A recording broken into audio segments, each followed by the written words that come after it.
دختر خانم مسلمان و ناموس مسلمان از او تیر شوه، سری از او اذیت بکنی، او را خدای نخواسته آزار بده، خیابان آزاری، کوچه آزاری، لابالیگری، کثافت و زباله تا بیاری در رخ کوچه پرتی، چیزی را که به خود نمیپسندی او را به دیگران بپسندی. شما زمانی که میخوایی در یک راه و در یک جاده اولا نشینی، اجازه نیست. اما وقتی اگه خواستی بشینی 4 چیز در اوجا مراعات. السلام علیکم و رحمت الله و برکاته.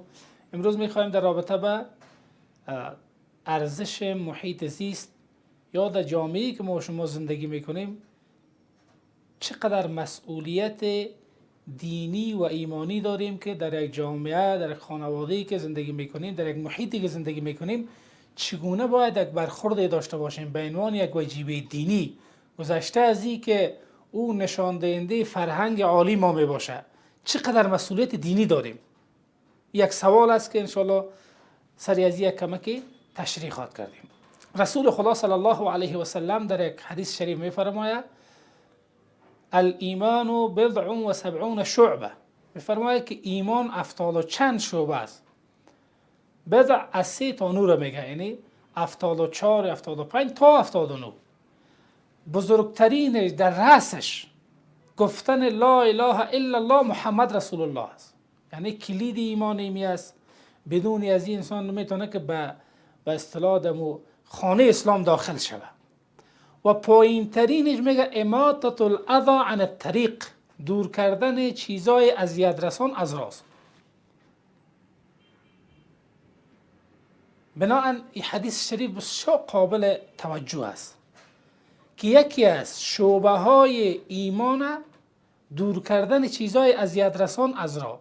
این یک به اصطلاح یک بنیاد است، دور کردن چیزهای اذیت رسان از راه، از کوچه، از پس کوچه، از حولی، از جاده.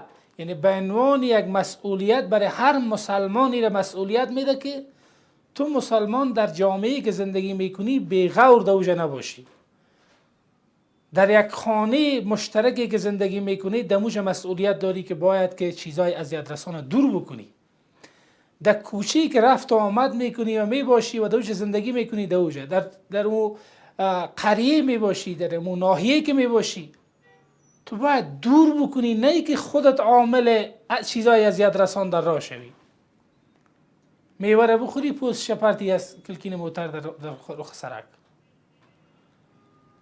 چیزای کثافت و زباله تا بیاری در رخ کوچه پرتی، چیزی را که به خود نمیپسندی او را به دیگران بپسندی. خودت نمیخوایی که در کوچه هم تعفنی هم و اذیتی هم و میکروبی از او به تو برسه، اما به همسایه تو نمیپسندی. و رسول خدا صلی الله علیه و سلم در یک حدیث شریف دیگه میفرماید که شما زمانی که میخوایی در یک راه و در یک جاده اولا نشینی، اجازه نیست. اما وقتی اگه خواستی بشینی 4 چیز در اوجا مراعات بکنی. 4 حق سر شما را داره. اول کف الاذی، از اذیت دیگران خودتون نگاه بکنی. نابینای تیر میشه او را اذیت کنی، ریسفید تیر شوه او را اذیت کنی، دختر خانم مسلمان و ناموس مسلمان از او تیر شوه، سری از او اذیت بکنی، او را خدای نخواسته آزار بده، خیابان آزاری، کوچه آزاری، لابالیگری. کف الاذی. غض البصر، دومین حق را چشمتانه از دیدن به بالا کردن به ناموس مردم نگاه بکنی. این 4مین حق یک راه است.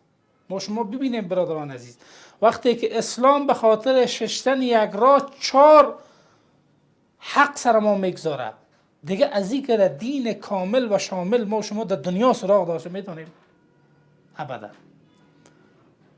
3مین چیزی که از امر کردن به کار نیک، نه که خودت عامل بد شوی، دیگران را به کار نیک دعوت بکنی.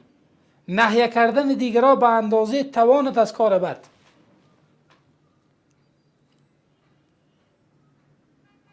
بنابراین این 4 حق راه است که در محیطی که میخوایی، در راهی که تو میخوایی بروی و به اصطلاح در اوجه کارت انجام بدی، این 4 حقی است که اسلام به عنوان وجیبه به تو حق گذاشته که او را ادا بکنی. و در محیطی که زندگی میکنی در پاک بودن از او، در آراسته شدن و در زینت دادن بیشتری از او که یکی از او نهالشانی است یا غرس درخت است. چقدر اسلام عزیز گذشته از این که چقدر فواید زیادی را داره. فواید اقتصادی دارد، امروز خیلی سرش بحث شده، علم ساینس خیلی سری ازیش کرده که چقدر علم اقتصاد ببخشید علوم ساینسی گفته که چقدر این فایده داره که اکسیژن تولید میکنه. یک درخت تا میتونه که چندین نفر در یک خانه اکسیژنش تولید بکنه. منافع آلودگی صوتی را از بین میبره، سیلاب دمش میگیره. این بسیار زیاد دانشمندا از علوم مختلف چیز کردین که گذشته از این قدر فواید دنیویش چقدر بر انسان اجر بزرگ به عنوان یک ذخیره بزرگ در آخرت خیلی مفید است. رسول خدا صلی الله علیه و سلم میفرماید کسی که درختی را زرع میکنه میکاره بدون ظلم، بدون تجاوز. این بسیار نقطه مهم است. درخت زرع میکنه بسیار خوب، اما در جای غصبی دیگران.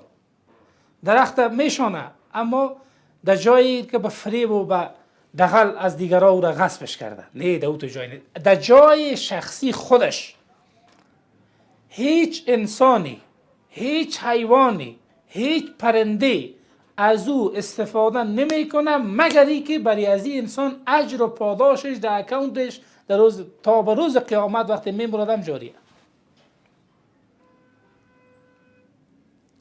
و رسول خدا صلی الله علیه و سلم که از این حدیث بسیار چیزایی را ما میگیریم. یکیش ارزش وقت است و یکیش که اشاره مستقیم به میگه میکنه. میگه اگر شما قرار است قیامت چند دقیقه بعد برگزار شود، به دستتان درختی است، فرصت داری که امو را بشانیدش. فرصت دست ندی. بناهن برادران عزیز و شنوندگان محترم، خیلی ما مسئولیت بزرگ داریم در جامعه‌ای که زندگی میکنیم، در حفظ از او، در نگهداری از او، در پاک بودن از او. به عنوان یک مسلمان وجیبه ماست که باید جامعه خدا، کوچه خدا، سرک خدا پاک نگاه بکنیم و این یک مسئولیت دینی ماست. السلام علیکم و رحمت الله و برکاته.